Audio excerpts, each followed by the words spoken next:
Est-ce que vous connaissez les résidences, les ancestrales? C'est des hébergements qui sont tout simplement pittoresques. Et j'ai la chance aujourd'hui de recevoir le cofondateur de ces superbes résidences d'hébergement, les ancestrales, François Dupuis. Bonjour! Bonjour, Danick. Et ça va bien? Passe un beau mardi à date?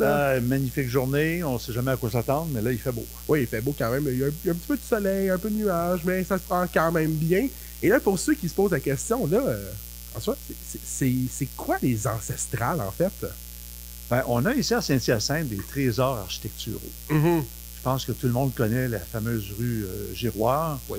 avec des douzaines de maisons sur 2 kilomètres, avec des maisons du 19e siècle, début 20e, des splendeurs d'une autre époque. Mm-hmm. On essaie, nous, d'en rescaper quelques-unes. OK. Parce qu'il y en a qui, des fois, sont abandonnées. C'est pas tout le monde qui en veut, ces maisons-là. C'est des très, très grandes maisons. Et puis, nous, on a acquis 3 maisons. OK. Dans le but, de les sauver, mais surtout de les offrir au public sous la forme d'hébergement touristique. Et là, comment un peu s'est déroulée la sélection des maisons? Est-ce que tu regardes un peu comme le monde sur Centris ou tu te promènes, tu te dis « Ah, ben attends, celle-là serait intéressant, je vais contacter la personne. » Comment ça a débuté, en fait? Ben, ça a débuté par un projet que Christine et moi, la cofondatrice, on avait décidé en 2018 de faire un changement de vie. OK. Et on cherchait une maison quelque part au Québec. OK. On s'est promené partout, pas juste en Montérégie, on est allé à Trois-Rivières, on a regardé pour Québec, on a regardé pour Sherbrooke, on a regardé plein d'endroits. Et on cherchait la maison où on pourrait faire cette activité-là d'hébergement touristique. Mm-hmm. Et c'est la Villa Casavant qui a attiré notre attention un bon jour. Une villa fabuleuse, pleine d'histoires, c'est peut-être l'histoire la plus incroyable aussi de Saint-Hyacinthe. Et puis, on a décidé de commencer avec ça. Et devant la réponse inouïe qu'on a eue, immédiate, on a tout de suite eu du succès. On s'est rendu compte qu'il y avait un besoin d'hébergement au centre-ville. Mm-hmm. Si tu vas à Québec... Il y en a tout plein. Au centre-ville, il y en a tout plein. Trois-Rivières... Quand même, oui, il y a quelques options. Oui. Il y en a. Et puis, tu te promènes dans des villes dignes de ce nom-là, avec une certaine grosseur. Tu vas avoir d'hébergement dans le milieu ancestral, dans le milieu historique.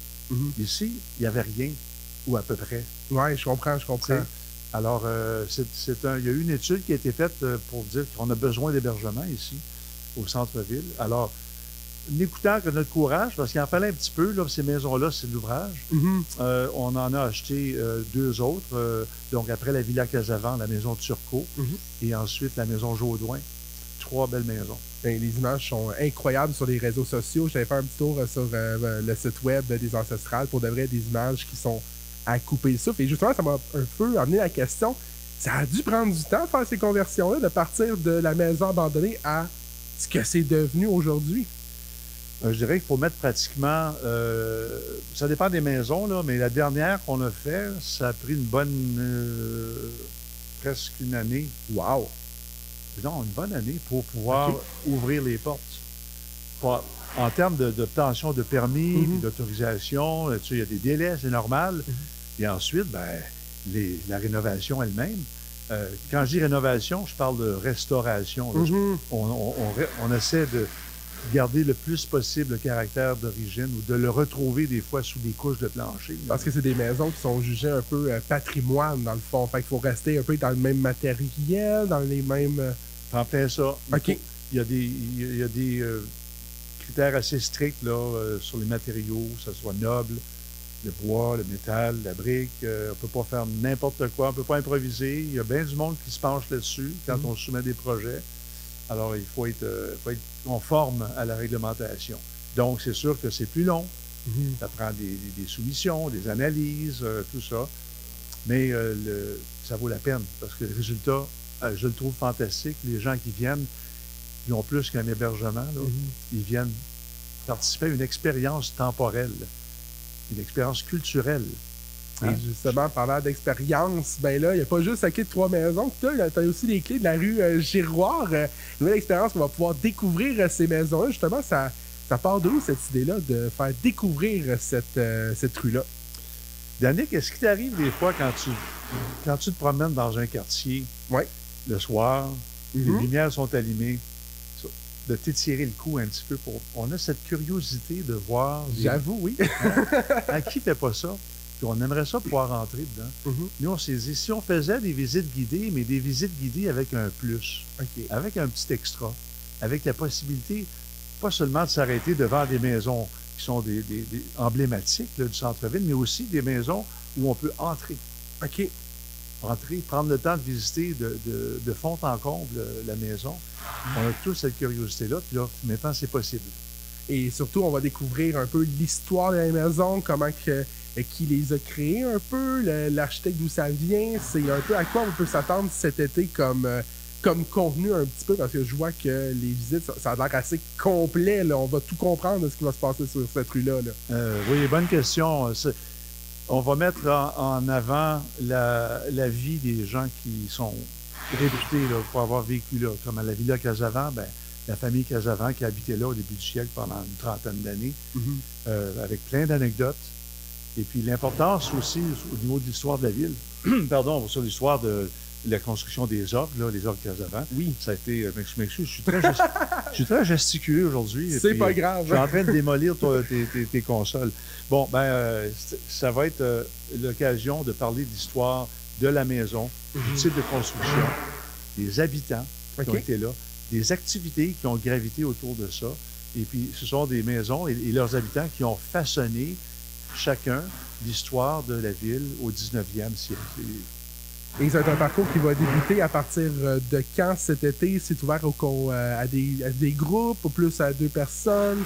Comment ça se déroule tout ça? Alors, j'ai des dates, mais c'est rarissime. Il ne faut pas les manquer.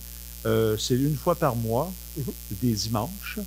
Ça dure environ 2h30, dimanche après-midi. Et c'est un parcours. On peut entrer dans les maisons, mais il y a plus que ça. On va aussi s'arrêter dans un café du centre-ville pour faire découvrir notre beau centre-ville et pour prolonger la conversation sur ce qu'on vient de voir et ce qu'on va voir, parce que ça va être comme dans le milieu de la visite, qui va se conclure à la Villa Casavant. Et là, il y a un beau piano d'époque dans cette maison-là. Et il y aura un mini-récital pour conclure la visite. Alors, on va au-delà d'une petite visite guidée. C'est une immersion culturelle dans l'histoire de Saint-Hyacinthe au 19e, début 20e siècle. Donc, quand on parle des clés de la rue Giroir, littéralement, vous allez vivre la rue Giroir comme à cette époque-là, d'une certaine manière. Et vous allez peut-être découvrir s'il y avait une guerre entre la famille Casavant pour savoir qui allait prendre la chambre du dessus. Et même ça, on le sait. Ah oui, même ça, vous le savez. Ça, je me pose la question. Y a-t-il eu des guerres entre les chambres dans la famille Casavant ou pas pantoute? Des guerres entre les chambres? Ben, je peux vous dire que M. Casavant, après le décès de sa femme, n'a jamais réintégré la chambre conjugale. OK. Il s'est pris une autre petite chambre dans la maison où il est décédé.